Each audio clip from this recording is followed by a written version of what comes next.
Assalamualaikum warahmatullahi wabarakatuh. Alhamdulillahirrabbilalamin. Wassalatu wassalamu ala asrafil anbiya wal mursalin wa ala alihi washabihi ajma'in. Amma ba'd.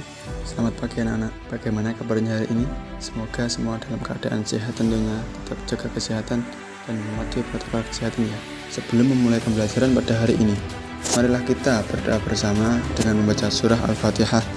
Semoga apa yang akan kita pelajari pada hari ini bermanfaat. Amin. Berdoa selesai. Baik anak-anak, sebelum memulai pelajaran pada hari ini, jangan lupa absensi terlebih dahulu ya, yang sudah Bapak siapkan di Google Classroom sesuai dengan materi pada hari ini.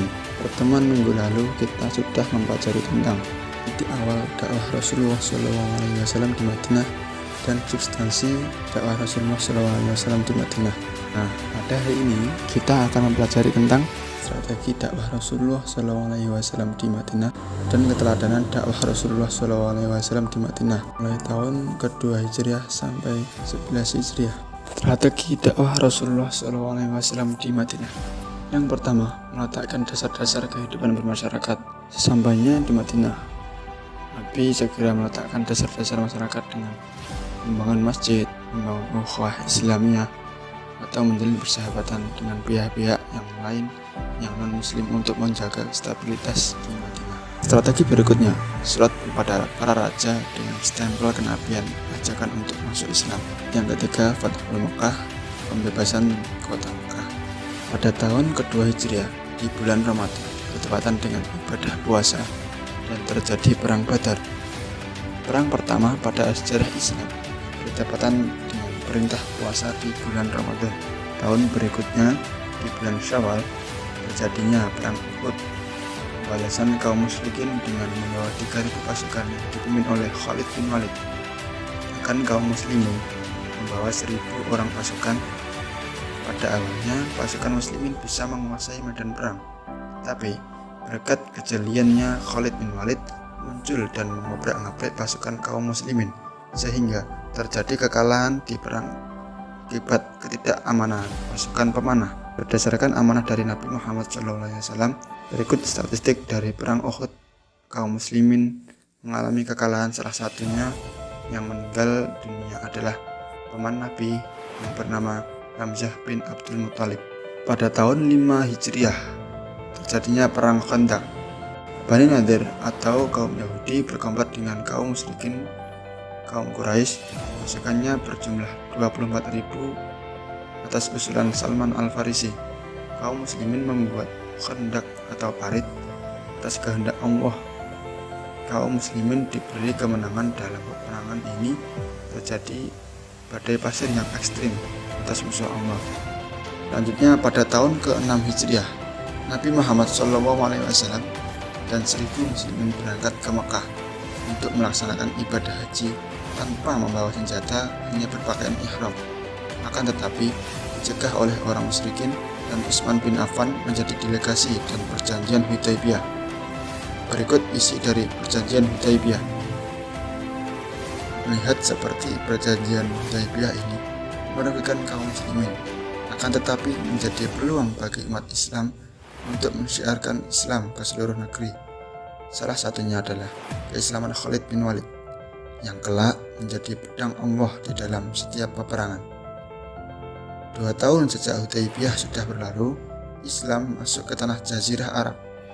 Secara sepihak, orang Quraisy membatalkan perjanjian.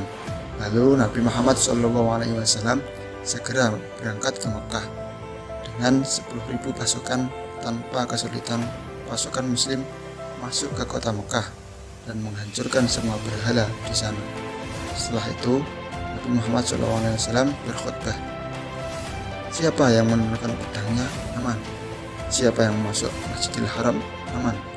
Siapa yang masuk rumah Abu Sufyan, aman. Nama Abu Sufyan disebutkan karena adab Nabi Muhammad SAW kepada pemimpin kota Mekah, dan akhirnya berbondong-bondonglah masyarakat Mekah masuk Islam. Tahun ke-8 Hijriah juga terjadi perang Hunain. Meskipun Mekah telah ditaklukkan, tidak semua suku Arab bersedia tunduk pada Nabi Muhammad SAW dan Islam. Ada 2 suku yang masih melakukan, yakni Bani Saqif dan Bani Hawazin. Pada tahun ke-9 Hijriah terjadi Perang Tabuk. Perang ini merupakan perang terakhir yang diikuti oleh Nabi Muhammad SAW akibat kecemburuan Raja Heraklius, dan Nabi memimpin pasukan kaum muslimin berhasil meraih kemenangan. Pada tahun itu, baginda Nabi menerima delegasi dari berbagai suku Arab yang masuk Islam berbondong-bondong.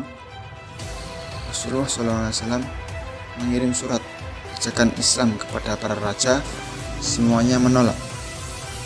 Namun ada yang simpati, ada juga yang kasar sampai membunuh utusan Nabi, sehingga terjadi perang Mut'ah pada tahun 7 Hijriah atau membalas perlakuan Raja Ghassan yang membunuh utusan Nabi.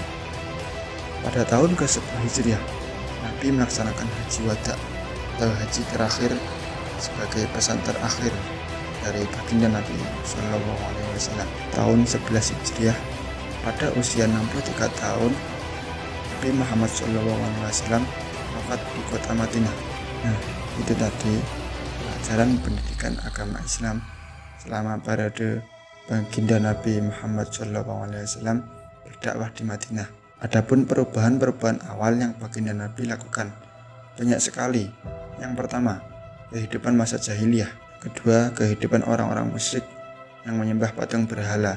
Yang ketiga, suka berkonflik dan berpecah belah dan tertinggal dari bangsa-bangsa yang lain, terutama Romawi dan Persia. Ketika Nabi hadir, maka terjadi perubahan umat jadi umat yang terbaik, di mana memiliki jiwa tauhid dan bersatu berdakwah ke penjuru dunia hingga sampai ke Indonesia, dan tentunya wilayah kekuasaan Islam yang begitu besar. Selanjutnya, teladan dakwah Rasulullah SAW di Madinah. Ini yang pertama, dimanapun kita berkewajiban untuk berdakwah, mengajak orang lain untuk beribadah, seperti mendirikan masjid dan memakmurkan jika di tempat tersebut belum ada. Yang kedua, dimanapun kita harus dapat hidup bermasyarakat dengan baik. Yang selanjutnya, jadilah pemimpin yang adil, yang dapat mengayomi dan melindungi segala lapisan masyarakat. Utamakan persatuan dan kesatuan bangsa, saling menolong dan menghormati sesama manusia. Dan yang terakhir, sabar dan tabah serta senantiasa meminta pertolongan Allah Subhanahu wa Ta'ala dari segala halangan dan rintangan kehidupan. Semoga pelajaran pada hari ini bermanfaat bagi kita semua dan menjadi penyemangat kita tentang dakwah Nabi di kota Madinah. Ketemu lagi di lain kesempatan. Kurang lebihnya Bapak mohon maaf yang sebanyak-banyaknya. Sekian dan terima kasih. Wassalamualaikum warahmatullahi wabarakatuh.